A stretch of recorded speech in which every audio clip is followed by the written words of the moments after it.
14 mars.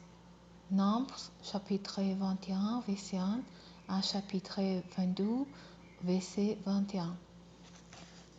Le roi cananéen d'Arad, qui habitait le Negev, apprit que les Israélites arrivèrent par la route d'Atarim. Il les attaqua et fit des prisonniers parmi eux.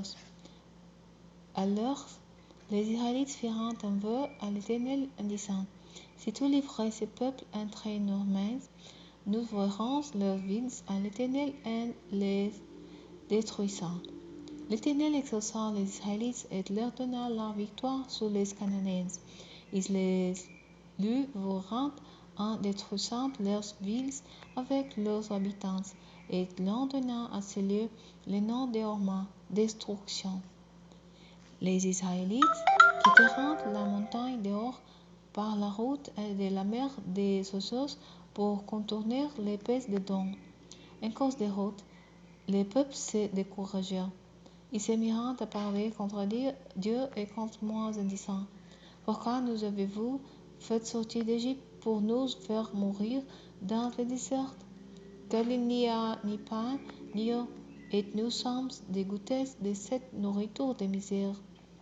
Alors l'Éternel envoya contre le peuple des serpents venimeuses, qui les mordiront, et il mourut beaucoup de gens d'Israël. Le peuple vint trouver Moïse en disant: Nous avons péché lorsque nous avons parlé contre l'Éternel et contre toi.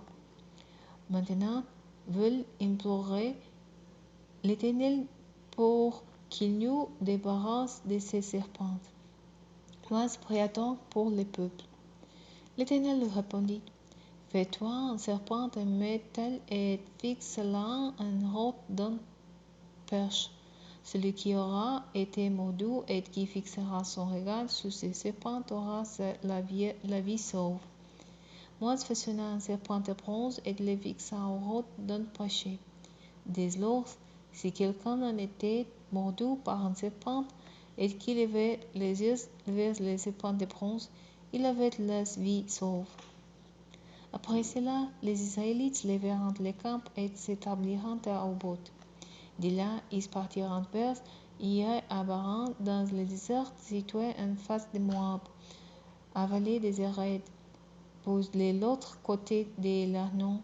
Le torrent qui passe par le désert après est descendu du territoire des Amoréens et qui marque la frontière entre Moab et les pays des Amoréens.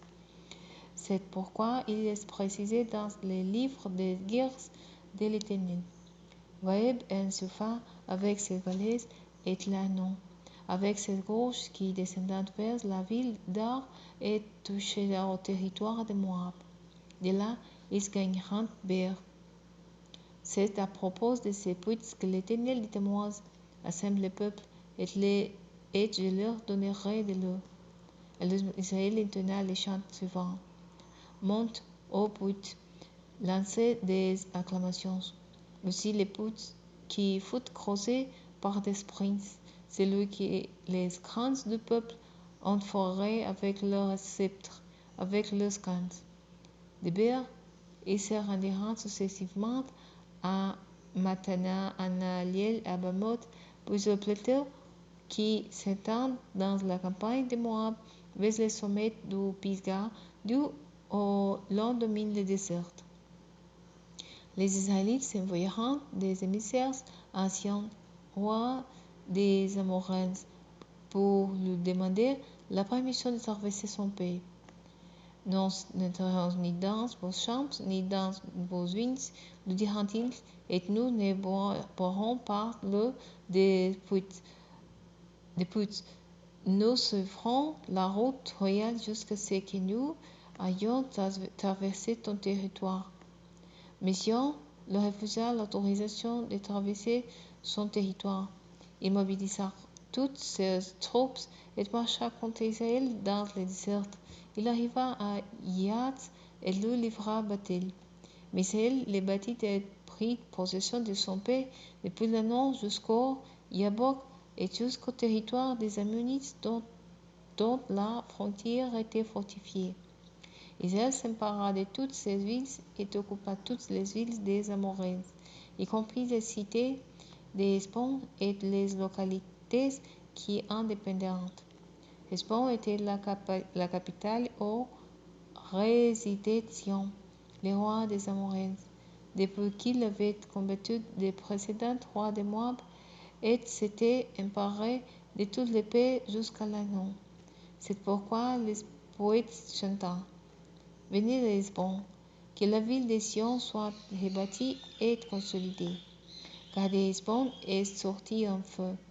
De la cité de Sion, la flamme jaillit. Il a consumé au pays de Moab, avec ceux qui régnaient sous les hauteurs de l'Arnon. Malheur à toi, ô Moab! Oui, tu es perdu, peuple de Kémos. Tes fils sont en fuite, et tes fils sont captifs du roi des Amoréens, oui, du roi Sion. Mais nous les avons criblés de nos flèches, des Hesbon jusqu'à Dibon, voilà que tout est détruit. Nous avons tout dévasté jusqu'à Nopha et jusqu'à Medeb. Israël s'établit dans le pays des Amoréens. Moi, envoya les gens en reconnaissance dans la région de Yezer. Ils s'emparèrent des villes qui indépendaient et chassèrent les Amoréens qui s'y trouvaient. Puis ils changèrent de direction et se dirigèrent du côté du bassin. Og, roi du bassin, marcha contre eux avec toutes ses troupes et leur livra bataille à Édrei. Alors l'Éternel dit à Moïse: Ne les crains pas, car je les livre en ton pouvoir, lui, toute son armée et son pays. Tu les traiteras comme tu es traité Sion, roi des Amoréens, qui régnait à Hesbon. Les Israélites les bâtiront, lui et ses fils et toute son armée. Celui laissé à conserver et inspirant possession de son pays. Les Israélites repartiront et camperont dans les steppes de Moab à l'est du Jourdain, à vis de Jéricho. Balak, fils de Tsippor, avait appris tout ce qu'Israël avait fait aux Amoréens. Alors les gens de Moab furent pris de panique en face d'un peuple si nombreux. Ils furent épouvantés devant les Israélites. Ils iront en entrave avec les responsables des Madianites et leur diront: Cette multitude va venir ravager toutes les pays de l'entour comme des bœufs qui broutent l'herbe des champs. À cette époque-là, Balak, fils de Tsippor, régnait sur Moab. Il envoya des messagers à Balaam, fils de Béor, qui vivait à Péotor, sur l'Euphrate, son pays d'origine, pour les faire venir, en lui disant: Voici qu'un peuple est sorti d'Égypte. Il invade toute la région et il s'est installé vis-à-vis de mon pays. Maintenant, viens, je te prie, maudis-moi ce peuple, car il est plus fort que moi. Peut-être parviendrai-je alors à les battre et te les chasser du pays. Car, je le sais, celui que tu bénis est béni, et celui que tu maudis est maudit. Les responsables de Moab et ceux de Madian partiront en emportant les présents pour payer les devants. Ils arriveront chez Balaam et lui transmirent les messages de Balak.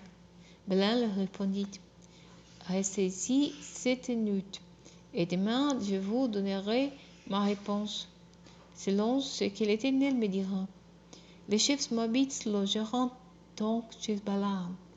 Dieu vint trouver Balaam et lui demanda: Qui sont ces gens qui logent chez toi? Balaam lui répondit: Ce sont les envoyés de Balak, fils de Tsippor, roi de Moab, qui me fait dire: Le peuple qui est sorti d'Égypte envahit maintenant le pays. Viens donc les maudire pour moi. Peut-être arriverai-je alors à les combattre et à la chasser. Mais Dieu dit à Balaam: Ne va pas avec eux. tout ne maudira pas ce peuple, car il est béni. Le lendemain, Balaam alla déclarer aux chefs envoyés par Balak: Retournez dans votre pays, car l'Éternel ne me permet pas de partir avec vous. Les chefs de Moab se lèveront et retourneront auprès de Balak pour lui dire: Balaam a refusé de venir avec nous. Balak revint à la charge et envoya une nouvelle délégation composée de princesses plus nombreuses et plus importantes que la première fois. Ils arriveront chez Balaam et lui diront: Ainsi parle Balak, fils de Zippor, de grâce, ne refuse pas de me venir en aide. Je te comblerai d'honneur et tu ferai tout ce que tu me demanderas. Mais viens donc, maudis-moi ce peuple. Balaam répondit aux serviteurs de Balak: Même si Balak me donnait son palais rempli d'argent et d'or, je ne pourrais pas transgresser l'ordre de l'Éternel, mon Dieu, même pour une petite chose. Pourtant, restez ici cette nuit, vous aussi, pour que je puisse savoir ce que l'Éternel a encore à me dire. Pendant la nuit, Dieu vint vers Balaam et lui dit: Si c'est pour t'inviter à les accompagner que ces hommes sont venus, vas-y, parle avec eux. Mais tu ne pourras faire que ce que je te dirai. Le lendemain, Balaam alla sceller son ânesse et partit avec les princes de Moab.